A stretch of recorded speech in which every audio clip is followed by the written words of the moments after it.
Hi, I'm Vyushti, and over the series, we've talked a lot about different angles of our high school, what it feels like to be in the building right now, what the educational plan says our learning should look like, how the proposed design tries to fix things like air and noise, and even some of the big questions around costs and process. Today, we're zooming out one more level. Instead of just talking about one project, we're talking about the bigger system behind it, our right to an education, how the state and the town share responsibilities, and what students should know about things like MSBA articles and how decisions are actually made.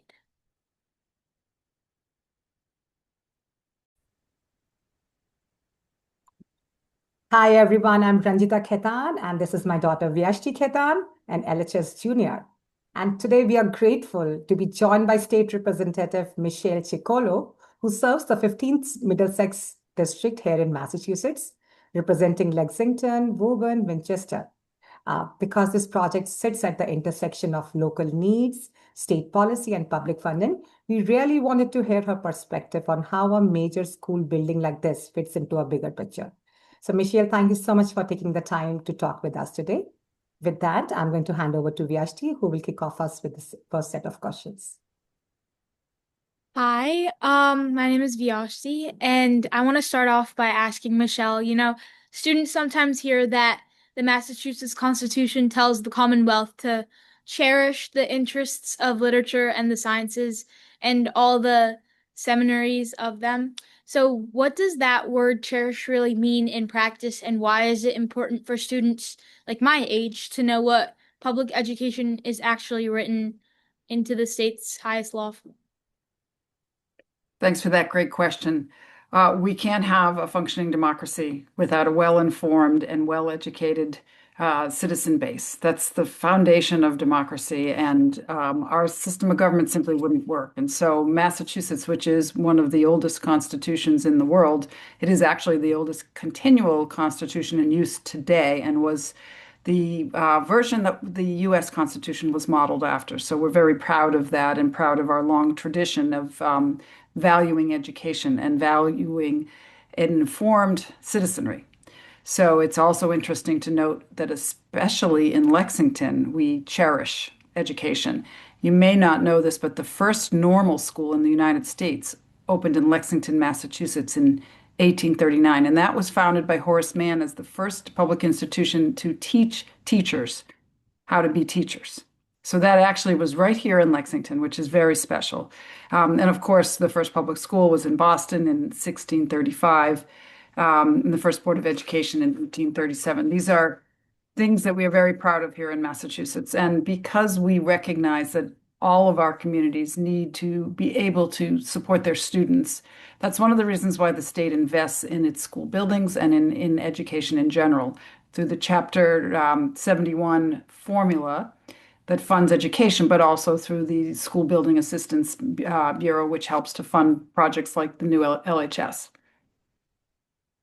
Wow, that's really interesting to learn about the history behind Massachusetts and Lexington in particular for being such a base of foundational education for Massachusetts and how that relates to the concept of being well informed and having a role in democracy.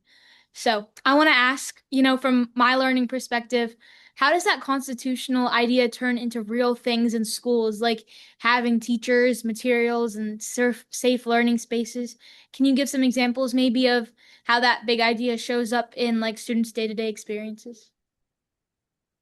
Yeah, sure. I mean, there's always a push-pull between the state and the local in terms of what goes into our curriculum and what we teach our students. But I think that's one of the things that we feel strongly about in Massachusetts is that we have to have standards and state laws that raise everybody up, so that instead of allowing some school districts to fail or not to do as well as others, we want to make sure that we provide a base level of funding and support so that all students have the same basic learning opportunities. So that said, we also cherish and allow individual school districts to support curriculum that is innovative. But it's really interesting. Over the course of my experience working in government, I've watched how the school budget has taken up a larger and larger portion of both our local budgets and our state budget. Um, about 15.5% of all spending in Massachusetts is spent on K through 12 education. And recently, with the fair share money that has been coming into the state after we passed the statewide ballot initiative to have a surcharge on incomes over $1 million, we're now able to also heavily invest in early education and in higher education, and in pre-K. So that is very exciting opportunity to really support students at all ages, not just K through 12. Yeah, it's really great to hear you talk about how the state kind of divides its education in terms of what everybody needs to be on the same level. And it's really interesting to hear about state versus local roles in, students in Massachusetts and how it partakes to their education. So I want to know, like a lot of us hear about like MSBA and like town meetings, but we don't really know what they mean. And like if a student wanted to understand how big school projects are decided and funded, what are like the key things that they should learn about like the MSBA and the overall process? Well, it is certainly complicated. In order to get through the MSBA process, it's a long competition, and there's sadly not even enough money to support all the school districts that want to build the buildings that are in front of them. So Lexington is really fortunate that we are in the queue for funding from MSBA. Um, but there is also a statewide school board that also governs policy issues. But I think it's important for students, if they want to get involved in the quality of their day-to-day education, that they understand that most of the decisions are actually made locally.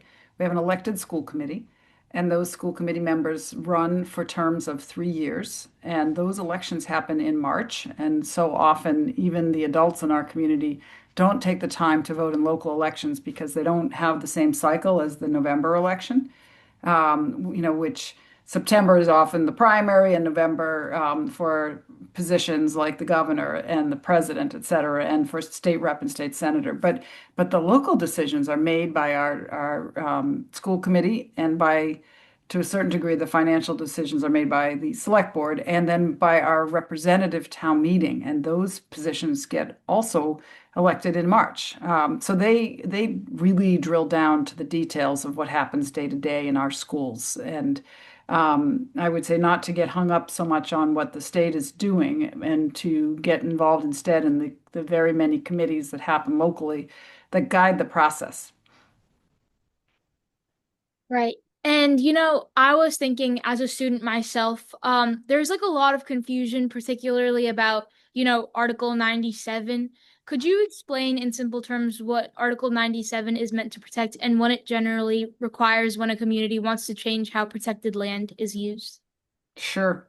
Article 97 is a section of state law that defines any property that's held for recreation and open space purposes.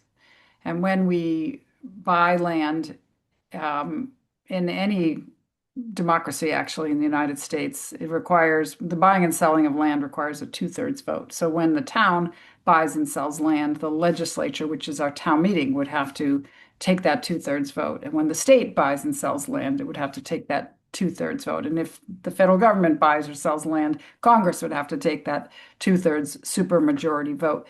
But Article 97 was put in place in our state laws to protect those very special spaces that we don't want to lose as open space. And what it essentially says is that if you want to take land away from Article 97, you can't just take a local vote by town meeting. You actually have to get the state approval to modify the use and purpose of that land. Again, it's sort of a check and balance to protect that land. But it also is governed by a process that the Executive Office of Energy and Environmental Affairs has put in place with rules to ensure that there's no net loss of land. And that is pursuant to a statute that we voted and updated in 2022. So the no net loss of land um, provision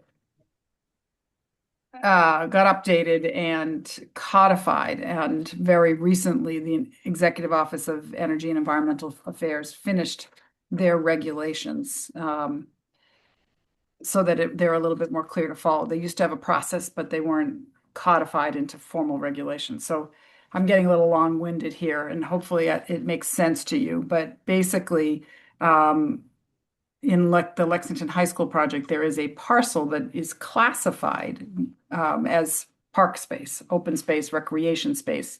And part of the new high school building will sit on that space. And we have to swap some land out to make sure we don't lose any open space land and get the approval first from town meeting, which we already got, and then from the state through the legislature, actually through a bill that I will file. Wow. I don't know if you can see it or not, but I'm kind of getting goosebumps because I just had a history test about democracy and checks and balances and all that stuff. So I don't know, but I kind of understood a little bit of what you were saying. And it really kind of resonated with me a little bit. And I want to ask, about involvement in the community. So from your experience, when students share their views or maybe ask you any questions, but in any form, how does that like help shape the discussion and what you kind of focus on? And are there some constructive ways in which students can participate while they're still at school? Oh, absolutely. I love when students bring their ideas to me.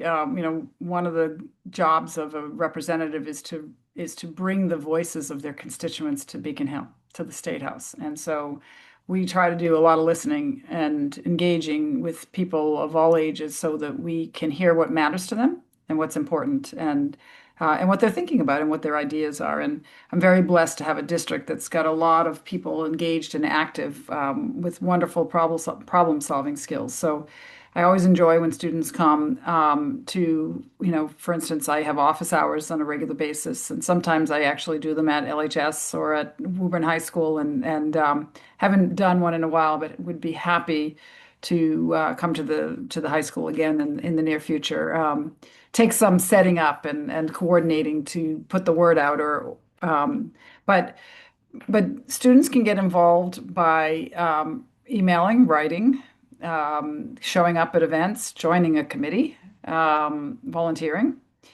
There are opportunities to engage on any number of different civic groups that work on problems together, right? So, I mean, you can get involved politically, of course, and there's probably the Young Dems and the Young Republican clubs on your campus if students wanted to be involved in politics. And then there's any number of campaigns, of course, that they could volunteer on.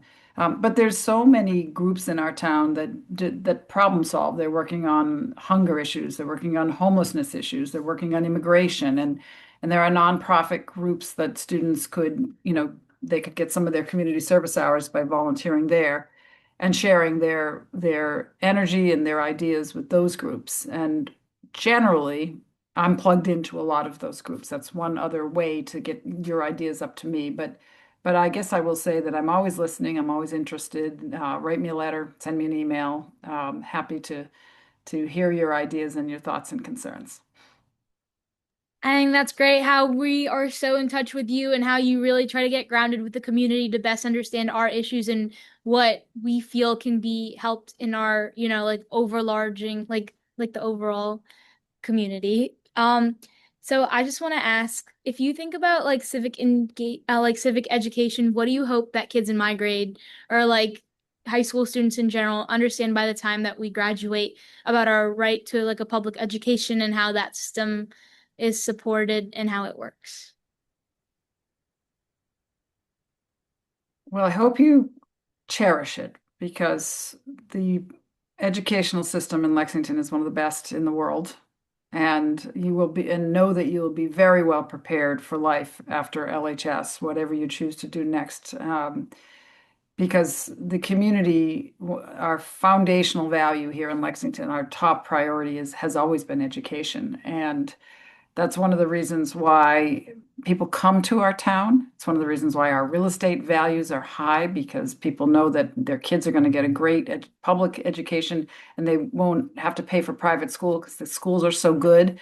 Those are really important values. And I guess I would say as a student, I encourage you to take advantage of all the opportunity that is around you. There are resources and clubs and activities that you can join that are school-based, whether it's sports or music. We have one of the best music programs around, or drama, or foreign language, whatever your art, whatever your interest is, you should pursue it actively while in high school because there are so many resources there.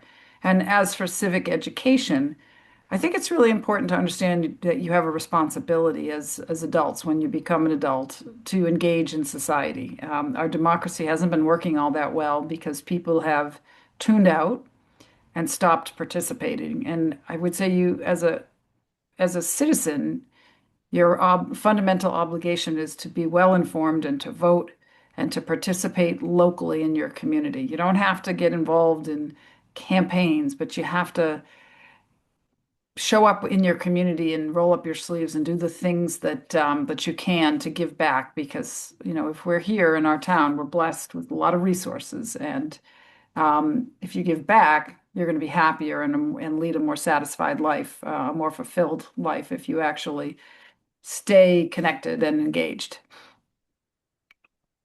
Right. I feel like being part of your community and participating is such a big part of like evolving and growing up. And I don't know if you're going to believe this or not, but today I was walking past a few seniors and they were talking about a vote that's coming up or something.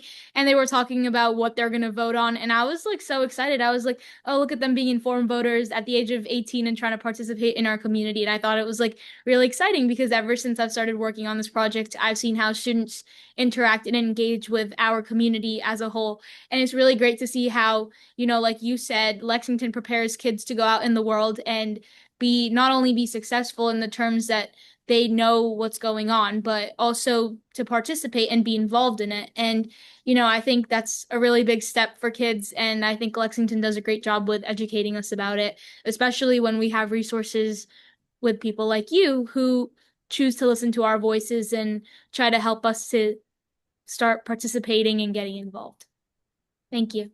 That's very exciting. I'm glad that the young people that you know are wanting to vote and wanting to participate. I encourage you to try to not get cynical, and to approach every new decision, every new vote with an open mind.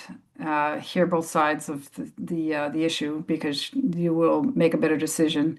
And trust that the people on both sides are acting in good faith. That's one of the things we've lost in our society is a faith in one another and a trust that the people are there with integrity and for the right reasons. And I think that's one of the things we have to give back to our young people because it's been taken away from society. And I think as adults, we all need to emphasize the importance of trust and respect in the process, and hope that when everybody encourages, it'll work better. When everybody engages, I mean, it'll work better. That's great. Thank you so much for helping students understand the bigger picture behind our education system. And I hope this conversation gives other students a starting point to learn more about the educational system in Massachusetts and Lexington and maybe ask their own questions and feel more confident in participating in discussions about our schools. Thank you for Wonderful. Thank you, Michelle. Thank you so much for taking the Thank you. time to walk through these questions. And Vyushti, thank you so much for bringing the student perspective and asking the questions so many of your classmates must be wondering about. So I thank again everybody. Thank you for being on this. Thank you. Take care. Yeah, thank you.